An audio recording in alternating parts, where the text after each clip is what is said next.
Well, hello, and welcome to one of our chat sessions from the Governance Institute of Australia. I'm here today with the fabulous Simon Pordage. Simon is a past director and past president of the Governance Institute. His day job is as co-sec for ANZ Bank. And he's also one of our first brand ambassadors for the Governance Institute of Australia. Hi, Simon, how are you? I'm good, thanks, Megan. Nice to join you today. Fantastic.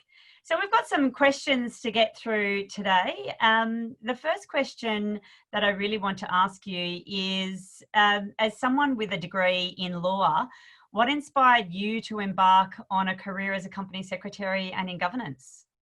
Thanks, Megan. It's a funny story. I'm one of the rare, I've been told a rare beast, as much I've been a career company secretary, and I got my first company secretarial job straight from uni. I did a law degree at uni, but at the end of it, I felt that I didn't want to go straight into practicing law, which would have meant another year or two of study. I wanted to get out and get a job and get into the workforce. And it was in discussions with my dad, who'd had a whole career in local government in the housing sector. He'd taken on a role in a new job, and he'd become the quintessential accidental company secretary for that small organisation. And I was chatting to him, and he said, well, I've just taken on this role, and it's got bits of law and bits of other things, and it might be really interesting. And he put me in the direction of the Institute of Chartered Secretaries and Administrators. I gave them a call, had a chat with a couple of people, and it felt like it really fitted the bill for what I was looking for. And before you knew it, and within a few weeks, I'd got my first job and started studying and never looked back. Fantastic. So one of the most common queries we get is, what is a company secretary? You just talked about, the accidental company secretary. What does the job really entail? How would you summarise it?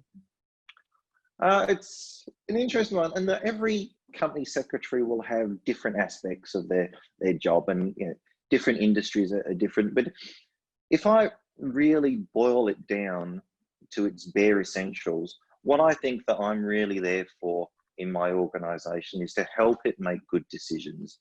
And when I say good decisions, I'm talking about timely, effective, and efficient decisions, all done within a good ethical framework. One of the things I'd like to say that it's not about massive amounts of bureaucracy and trying to create lots of different process and masses of paperwork. That's often a cause of confusion, I find, and it's always good to say not only what it is, but what it isn't. Yeah, I think that people get caught up on the compliance side and less on the performance side. Absolutely, couldn't agree more. So what would you say are the top 3 skills, soft or technical, of a company secretary, and particularly in the finance industry? For me, one at the top of the list has got to be around having a deep knowledge, technical knowledge of the regulatory landscape in which your organisation is operating in. And not just the organisation itself, but the obligations that it places on both yourself and the people that you're supporting within the organisation. When you know what's material to them, it really helps you in your job supporting whichever governing body it is. For me, it's a board of directors, and also in my particular role, our executive committee as well. Once you know what's material to them, then that helps you plan meetings and help them make good decisions. So that's one of the first ones. Another thing which I found really vital, not just to the role, but to life in general, is good communication skills. Have that ability to make good relationships with the people that you're working with. Really take the time to understand what their needs are. And so if I look at my day-to-day job, it's understanding what's important to the board of directors, understanding what's important to them as individuals as well as a group, how that, everyone's a different kind of individual. They all have different ways in which they like information given to them. And also, it's very important for me to have good relationships with people within management who are preparing papers, and to have those really good discussions with them to try and help them understand where the board's coming from and for them to present to the directors.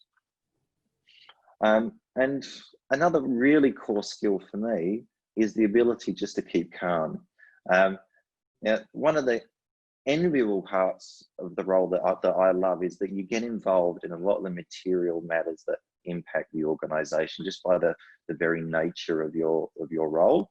And often that can be quite tense and oftentimes of high speed, and you need to be agile and flex here and there. And if you can be calm and instill confidence in the people that you're working with, I think that has a really good impact on the overall performance of the role. How true. And I probably never tested so much as in these COVID last 3 months. Absolutely. Oh, absolutely. Thank you.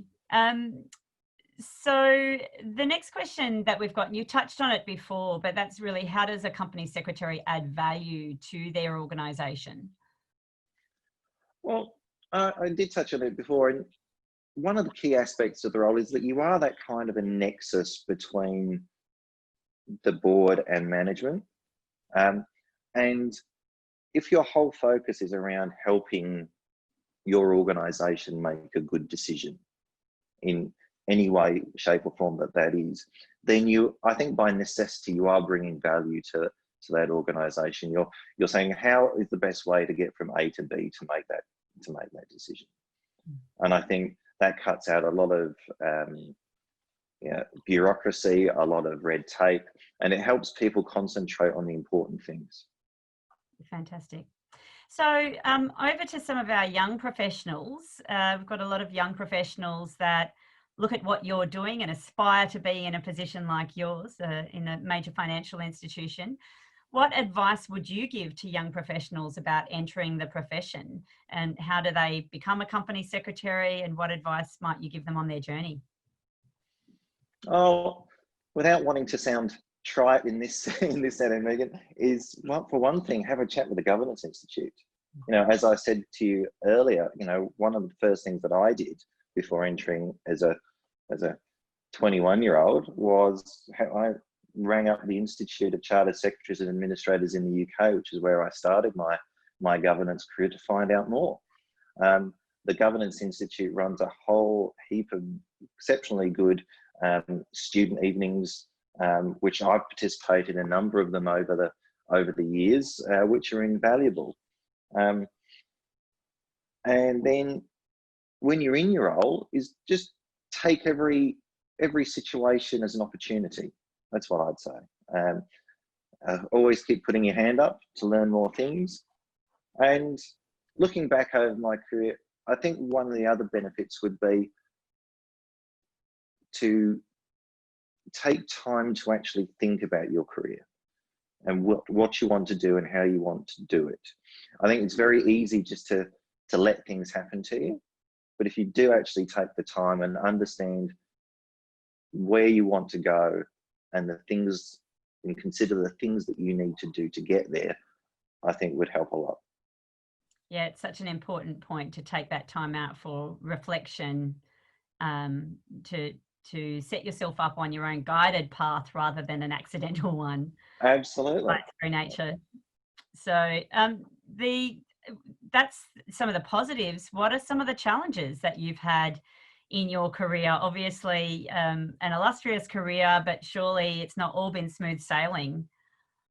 No, it's not all been smooth sailing. And, you know, if I look back over it, it's been some significant events during the course of that time. I've worked in organisations where we've had major boardroom upheaval, when you've gone back to, complete back to basics on rebuilding boards and governance practices.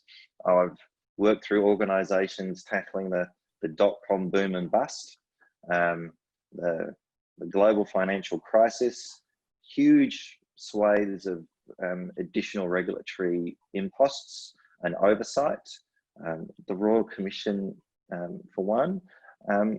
And I think that what I've learned from that is just to keep learning As you know, it might be really hard. There's be exceptionally long days and long nights, and sometimes no break between those two. But just to focus on what you're learning from each of those experiences, and try and take that to the next experience.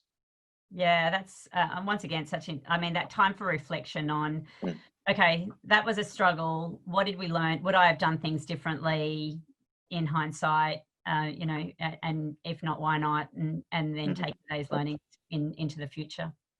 Well, thank you so much for talking with us today. And Simon, it's been brilliant.